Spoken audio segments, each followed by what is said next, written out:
exemple, je sais qu'il y a des outils où, voilà, le fait de visualiser les palais mentaux, je ne sais pas si tu connais par exemple les palais mentaux. Ça me dit quelque chose. Palais mentaux, si tu vas prendre par exemple un paquet de cartes entier, donc moi j'ai fait l'expérience, hein, j'avais à peu près 16 ans et je regardais ces vidéos du mentaliste qui apprenaient sur les mécanismes d'apprentissage. Le palais mental, c'est le fait de prendre un paquet de cartes par exemple et on peut connaître par cœur chaque carte, la couleur, la forme, si c'est une dame, un pic, dans l'ordre. Et en 1 heure, j'ai appris un paquet de cartes de 52 cartes.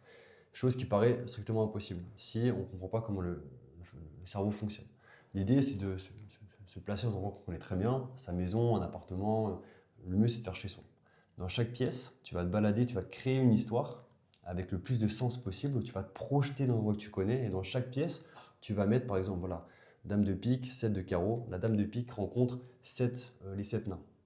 Donc dame de pique, les 7 nains, et ils sont dans la cuisine. Tu avances progressivement dans la pièce et dans chaque pièce, tu crées une histoire autour de ça. Et tu verras que moi maintenant j'apprends mes courses comme ça, mes listes de courses. Et en fait, on est capable. Et faites l'expérience chez vous, regardez sur Internet, vous verrez que vous êtes capable et vous allez vous surprendre vous-même. Mais parce que vous avez appris en fait comment les mécanismes du cerveau et comment apprendre. Et ça n'a rien à voir avec l'intelligence, c'est juste comprendre comment son cerveau fonctionne en fait. Comment on apprend, comment on mémorise et pas faire l'amalgame en pensant qu'on n'est pas capable. Voilà, il y a cette distinction.